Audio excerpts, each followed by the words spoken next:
Halo teman-teman semua, welcome back lagi ke dalam live TikTok aku. Ya, khusus malam ini ya, biasanya kan malam minggu nggak pernah live ya teman-teman ya. Tapi karena 3 hari ke depan, hari Selasa sampai hari Jumat itu, hari Selasa sampai Kamis ya kalau nggak salah aku berhalangan untuk live teman-teman. Jadi aku alihkan ke hari Minggu, aku jadiin live aja gitu, nggak apa-apa ya. Oke, sambil menunggu teman-teman yang lain, boleh di tap-tap lagi layarnya. Dan juga boleh di-share link live TikTok aku ke teman-teman kalian ataupun ke sosmed kalian supaya mereka bisa belajar bareng dengan aku. Hadir Palembang, siap Kak Anita ya. Kak Anita semangat terus ya. Kak Anita nih semangat gak nih untuk persiapan P3K-nya? Bentar lagi bakalan dimulai ya untuk tes administrasinya mungkin ya teman-teman. Karena apa? Karena update dari BKN atau dari Permenpan RB-nya juga ya bahwa naskah soal sudah mereka terima teman-teman. Nah, jadi tinggal di sebarin aja mungkin di komputernya kayak gitu.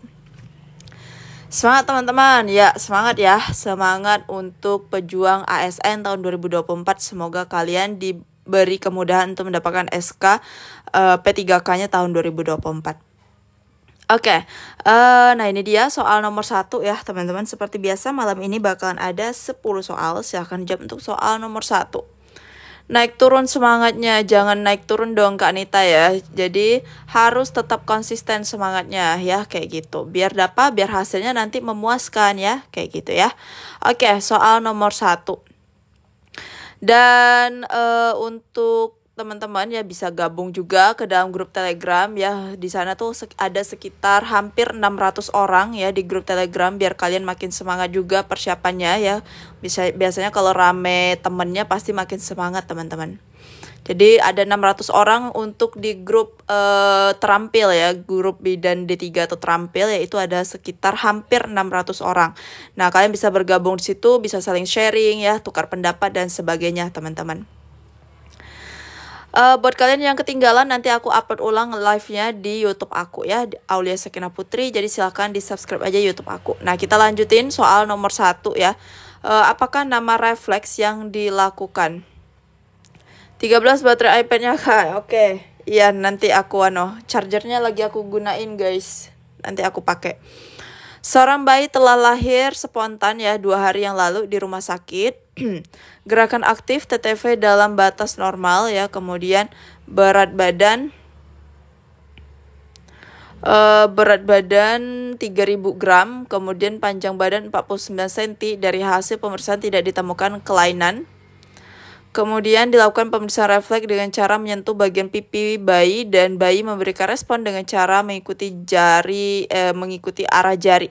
Apakah nama refleks yang dilakukan? Nah, oke, jadi refleks itu nggak harus semestinya soalnya sama seperti ini teman-teman. Bisa aja nanti yang ditanyakan adalah refleks Babinski, misalnya Moro, grasping dan sebagainya teman-teman.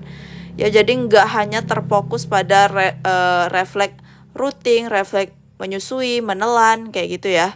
Nah, jadi makanya semua refleks itu harus dibaca. Jangan cuma refleks routing aja atau swallowing aja sama sucking ya teman-teman. Nanti yang tahu cuma 3 itu doang, yang lain nggak tahu refleksnya. Kayak gitu. Ya pastinya orang-orang pembuat soal itu pasti mau bikin soal yang susah ya teman-teman ya. Kalau misalnya cuma refleks routing ya kemudian swallowing itu udah biasa banget kayak gitu. Makanya challenge-nya kalian harus tahu semua refleks yang ada pada bayi kayak gitu ya. Ada routing, Babinski, Moro, sucking ya seperti itu. Nah teman-teman, jadi nama refleks yang dilakukan ya di sini adalah cara menyentuh bagian pipi bayi. Pemeriksaan refleksnya itu dengan cara menyentuh bagian pipi bayi dan bayi memberikan respon dengan cara mengikuti arah jari. Nah, itu adalah refleks routing ya, itu refleks mencari. Nah, refleks yang digunakan pada bayi yang akan menyusu, teman-teman, itu digunakan 3 refleks yaitu routing, kemudian swallowing dan juga sucking ya teman-teman. Jadi kalau secara urutannya rooting, sucking, dan swallowing. Rooting itu mencari puting payudara ibu, kemudian sucking itu menghisap ya. Kemudian swallowing itu refleks menelannya seperti itu. Jadi untuk menyusui bayi ya, pada bayi yang menyusui itu digunakan 3 refleks ya, yaitu rooting, sucking, dan swallowing. Nah kalau Babinski ini yang biasanya tangan penjarinya memeriksa untuk tapak kaki bayi teman-teman ya, seperti itu. Kalau grasping ini yang refleks menggenggam kayak gitu ya. Nah kalau Moro itu refleks kejut seperti itu. Nah jadi untuk soal nomor 1 jawabannya adalah yang A. Jadi harus tahu juga ya, ada 3 refleks yang digunakan pada bayi menyusui ya, seperti itu. Jangan cuma tahu rooting aja, sucking aja, swallowing aja teman-teman, tapi harus tahu semua refleks. Lanjut ke soal nomor 2. Swallowing tadi tuh menelan ya. Bahasa Inggris menelan tuh kan swallow ya. Nah, swallow itu menelan artinya. Kalau suck itu artinya menghisap ya. Sucking, menghisap. Lanjut ya ke soal nomor 2. Nah, ini perkembangan bayi ya. Berdasarkan umurnya, perkembangan yang harus dicapai adalah. Kak, kalau aku download di YouTube kok pecah ya? Ya kakak harus ini ya, harus diatur dulu settingan resolusi di YouTube kakak. Nah itu diatur ke 720p, jadi nggak bakalan pecah ya. Kalau misalnya cuma 144 ya pasti pecah. Seperti itu. Kenapa seperti itu? Karena durasinya panjang teman-teman, kayak gitu. Oke, soal nomor 2. Ini usianya berapa teman-teman? Usianya berapa tahunkah ini? Umurnya berapa nih? Dia dia datang ke Posyandu tanggal 7 Mei 2024. Nah, kemudian dia lahir 1 Desember, teman-teman. Berarti usianya 5 bulan. Apakah perkembangan ya pada anak usia 5 bulan? Perkembangan anak usia 5 bulan, teman-teman. Ada yang jawab C, ada yang jawab D, ada yang jawab A. Ini yang jawab C, D, A ini memang tahu atau gimana teman-teman? Ini kalau nggak salah aku terkait tumbuh kembang anak udah pernah aku share ya di grup tele ya. Udah pernah di-share oleh admin. Silahkan dicek-cek lagi teman-teman. Nah jadi 5 bulan ya. 5 bulan itu sebenarnya dia sedang belajar berguling dan juga duduk ya, seperti itu. Jadi untuk usia 5 bulan dia sedang belajar berguling dan juga duduk. Tapi dia duduknya masih pakai sanggahan atau bantuan teman-teman ya, seperti itu. Sedangkan yang C tadi itu duduk tanpa bantuan. Nah untuk usia 5 bulan itu jawabannya adalah yang A teman-teman ya. Mengoceh seperti itu. Jadi untuk soal nomor 2 jawabannya adalah yang A. Lanjut ke soal nomor 3. Nah untuk tumbuh kembang ya nanti silahkan dibaca lagi untuk materinya karena sudah di-share oleh admin di grup Telegram.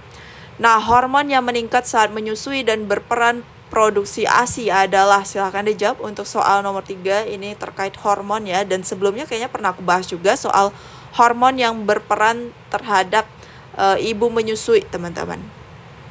Nah ya jadi kalau hormon yang berperan terhadap ibu menyusui itu ada 2 teman-teman ya. Hormon apa aja itu? Jadi hormon pada busui itu ada 2 teman-teman ya. Busui itu ada 2. Nah yaitu hormon apa aja, ada yang tahu?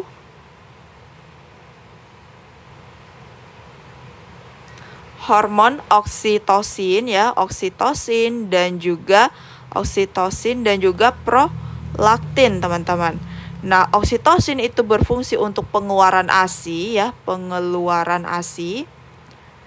Nah sedangkan prolaktin itu berperan sebagai produksi ASI teman-teman, seperti itu. Nah ya jadi untuk soal nomor 3 ya, di sini yang ditanyakan adalah berperan sebagai produksi ASI, maka jawabannya adalah prolaktin teman-teman. Kak, kok barusan live malam Senin? Iya Kak Purnama, khusus malam ini aja ya kita live-nya. Karena hari Selasa 3 hari ke depan ya, itu aku libur dulu live-nya. Tapi untuk kuis tetap ada di grup Telegram. Jadi kalian tenang aja, yang libur hanya live-nya aja teman-teman, karena aku ada kerjaan di luar, oke? Makanya aku alihkan malam ini untuk live teman-teman, biar nggak kosong-kosong banget kayak gitu ya.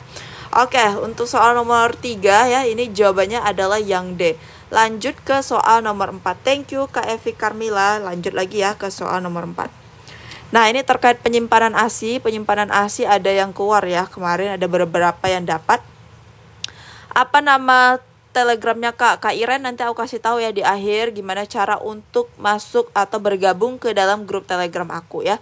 Jadi kalau untuk hari hari Selasa, Rabu, Kamis itu kita nggak live dulu ya teman-teman karena aku ada kerjaan. Tapi bagi para anggota grup ya itu prioritas ya, tetap dapat kuisnya kayak gitu. Nah, buat kalian yang misalnya tidak mau ketinggalan soal-soal, silakan bergabung ke dalam grup Telegram, oke? Lanjut ya ke soal nomor 4. Penyimpanan ASI nih teman-teman. Penyimpanan ASI dalam tempat tertutup pada suhu ruangan ya dapat bertahan berapa lama? Yo, ada yang B, ada yang C, ada juga yang A. Kita lihat nih kira-kira mana.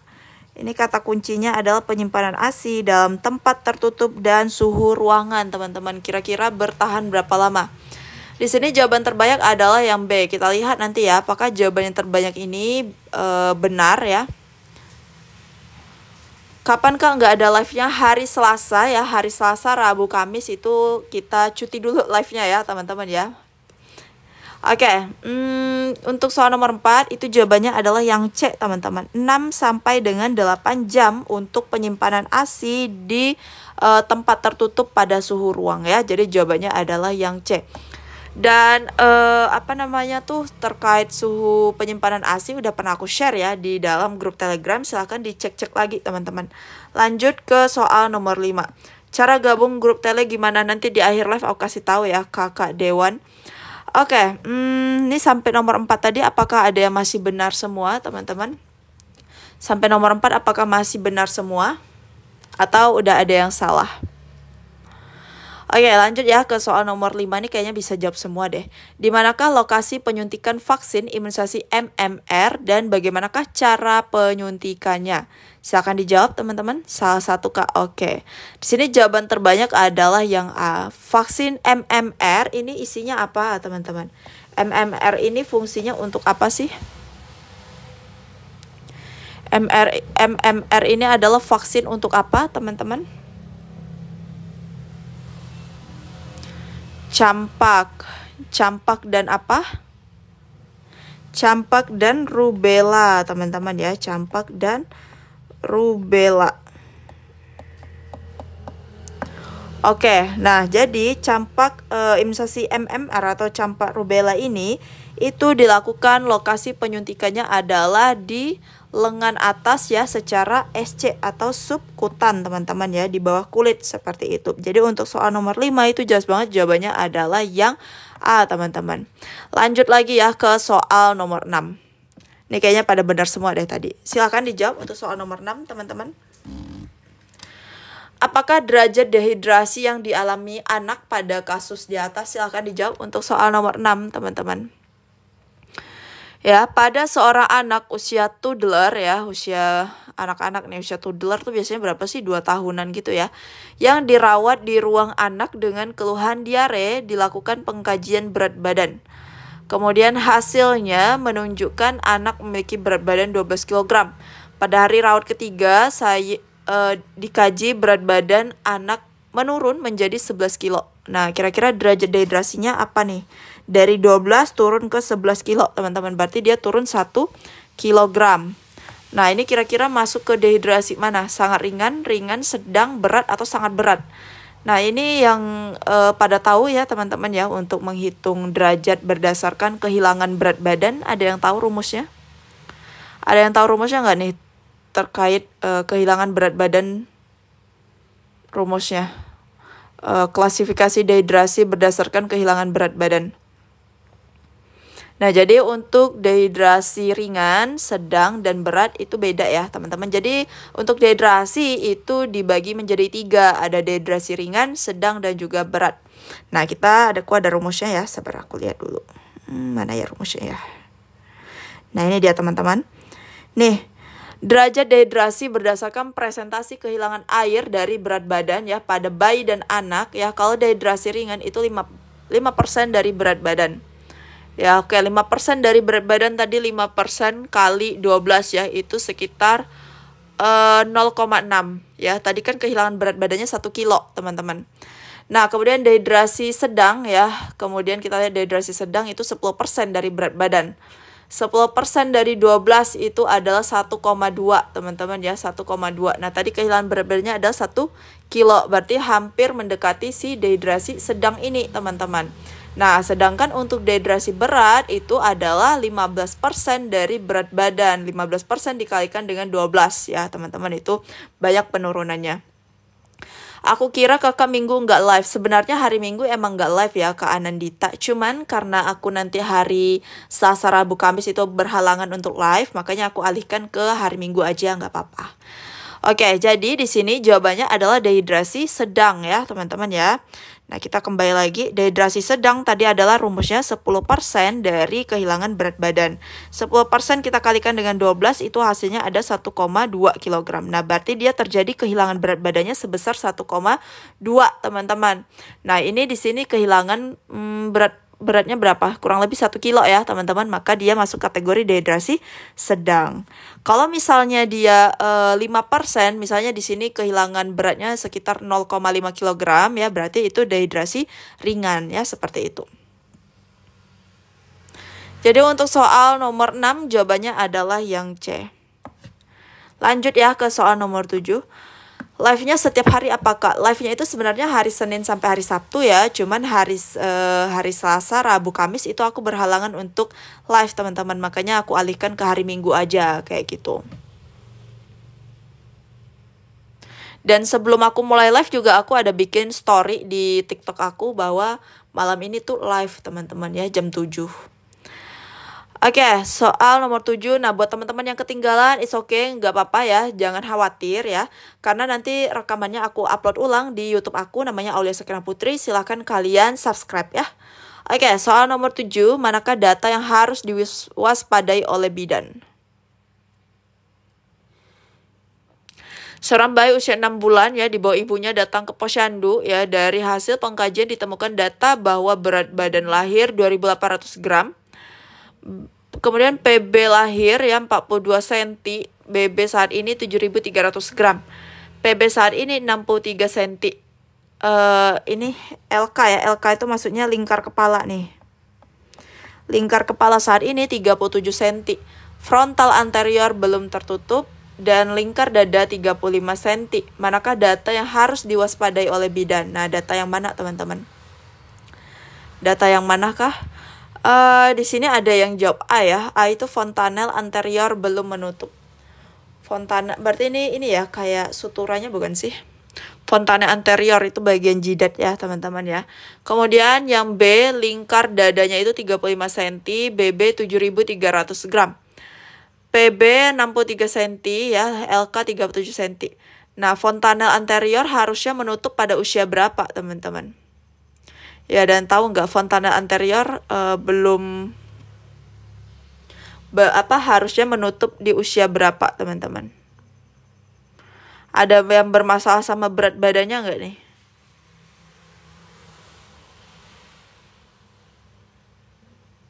Ini usia 6 bulan ya guys ya, ini usia 6 bulan.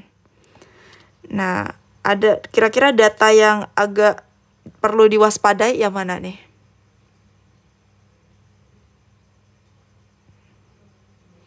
Yo, yang mana teman-teman? Ada yang A, ada yang B. Ya, kita lihat dulu ya berat badannya dulu nih. Berat badan 7.300 gram. Itu pada usia 6 bulan kira-kira normal nggak teman-teman? Itu ada perhitungan rumusnya ya. Dan udah pernah admin share juga di grup Telegram. Ya, udah pernah admin share di grup Telegram terkait perhitungan rumus berat badan. Nah, ada yang bilang normal, ada yang tidak normal. Nah, harusnya usia 6 bulan ya. Untuk perhitungan rumus ya, rumus BB. Rumus BB ideal ya. Ini yang pada bayi dulu teman-teman ya, pada bayi. Itu adalah N tambah 9 dibagi 2 teman-teman. Nah, N ini apa? N ini usia. Usianya berapa? 6 tambah 9 dibagi 2 hasilnya berapa teman-teman?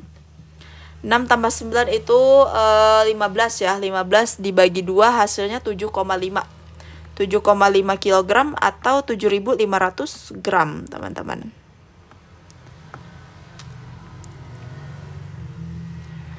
Mau gabung grup Telegram gimana Kak? Nanti di akhir live ya aku kasih tahu untuk cara gabung ke grup Telegramnya Kakak Awan. Gak ada namanya nih, cuman emoticon Awan aja. Nah, kira-kira yang mana teman-teman? Fontanel anterior itu menutup usia berapa? Usia setahun ya? Aku lupa nih. Untuk fontanel anterior 24 bulan gak sih? Nah, jadi data yang perlu diwaspadai itu adalah dari berat badannya, teman-teman ya. Dari berat badannya ya, karena hanya 7.300 gram. Harusnya 6 bulan itu adalah 7,5 kg ya. Jadi untuk soal nomor 7, jawabannya adalah yang C. Lanjut ke soal nomor 8. Nah, ini dia terkait imunisasi ya. Apa jenis imunisasi yang harus didapatkan pada anak tersebut usia 7 bulan?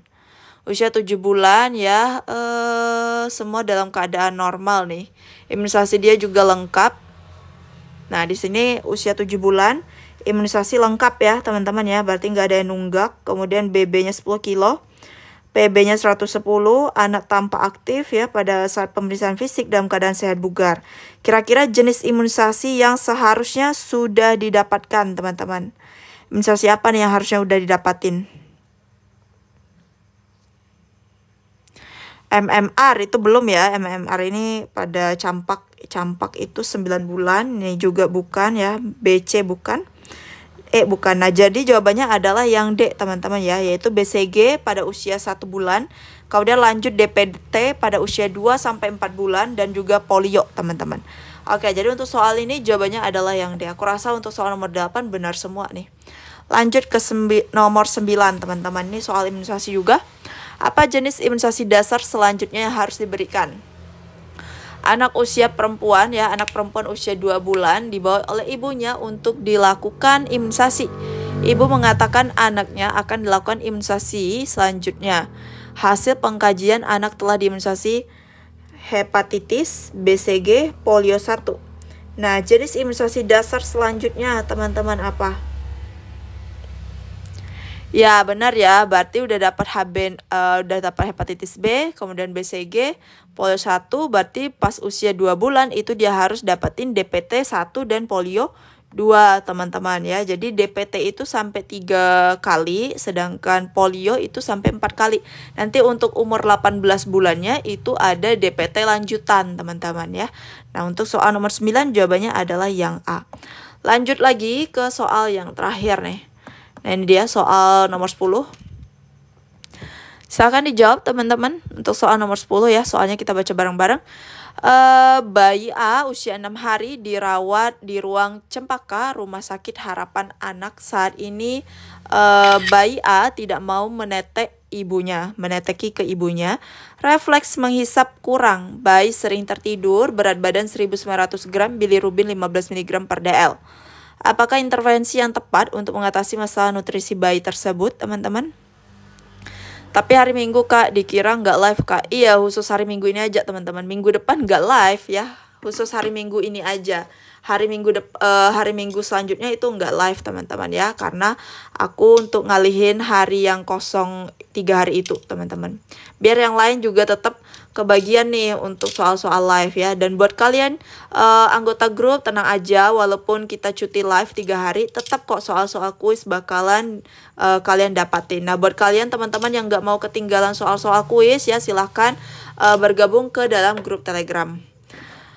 Oke, teman-teman. Untuk soal nomor 10 nih, yang mana? Cara gabung ke grup Telegram nanti abis ini ya aku kasih tahu ya kakak ya, stay tune terus sampai akhir gimana cara untuk gabung. Nah, apa intervensi yang tepat untuk mengatasi masalah nutrisi bayi ya, kita lihat ini dia bahwa bayinya itu tidak mau menyusu atau tidak mau meneteki dan juga refleks hisapnya lemah. Maka yang bisa kita lakukan adalah memberikan ASI lewat sendok ya, 10 ml tiap 2 jam sekali teman-teman, seperti itu. Nah, jadi untuk soal nomor 10 jawabannya adalah yang A. Oke. Buat teman-teman yang untuk mau gabung ke grup Telegram, thank you Kak Hesti. Nah, silahkan kalian pergi ke Instagramnya Lolos ASN dan silahkan di follow Dan setelah kalian follow, kalian bakalan dapetin potongan voucher sebesar 20.000 hanya untuk malam ini aja, untuk 7 orang tercepat ya teman-teman ya. Dan buat kalian yang mau gabung ke grup Telegram, silakan order ebook 2024 karena sudah include dengan grup Telegramnya teman-teman ya. Jadi harga ebooknya itu 120.000, karena ada potongan 20.000 jadi 100.000 aja untuk 7 orang tercepat ya. Silahkan buat kalian yang mau order, silahkan klik link WhatsApp admin di sini. Nah, jadi 100.000 itu kalian udah dapat ebook ya. Kemudian kalian juga dapat gabung ke grup Telegram. Ebooknya itu isi soal-soal bidan, teknis, kemudian soal-soal bidan, manajerial, sosio, dan wawancara, pembahasan secara video. Kemudian grup Telegram juga kalian bisa dapetin soal-soal kuis setiap hari Senin sampai dengan Sabtu. Pembahasan juga full video. Kemudian selain itu kalian juga bisa mendapatkan akses tryout khusus soal-soal bidan setiap akhir bulan teman-teman ya, seperti itu. Nah, jadi 100.000 itu berlaku selamanya, nggak ada batasan waktu. Untuk grup Telegram itu berlaku sampai kalian selesai ujian, dan untuk ebook itu berlaku seumur hidup teman-teman ya, jadi nggak ada batasan waktu. Aku rasa ini worth it banget buat kalian pejuang ASN teman-teman. Jadi silakan di follow akun Instagram Lolos ASN biar dapat potongan voucher sebesar 20.000, dan silakan klik link WhatsApp admin di sini, nanti bakalan dibahas oleh admin satu persatu. Apa jawaban nomor 10 Kak? Jawaban nomor 10 tadi A teman-teman ya. Ada rekaman ulangnya kan di Telegram. Untuk rekaman ulang aku upload di YouTube ya teman-teman ya. Untuk rekaman ulang aku upload di YouTube aku, namanya Aulia Sakinah Putri. Dan buat kalian silahkan di subscribe, jangan lupa di subscribe. Dan untuk grup Telegram itu isinya khusus untuk soal-soal kuis dan juga tryout setiap akhir bulan, serta pembahasannya semua sudah dengan full video. Jadi nggak ada lagi pembahasan secara tertulis teman-teman. Jadi silahkan digercep-gercepin aja, hanya untuk 7 orang pertama dan tercepat teman-teman ya. Khusus malam ini aja. Nanti kalau misalnya sudah berakhir atau sudah habis slotnya, itu harga kembali normal, yaitu 120.000 aja. Oke teman-teman, sekian dari aku. Untuk besok kita masih live ya. Untuk besok kita masih live jam 19.00 waktu Indonesia Barat. Oke, sampai jumpa besok. Thank you so much buat kalian yang udah bergabung dan yang udah ngasih gift. Thank you. Terlebih aku mohon maaf. Sampai jumpa besok. Bye bye.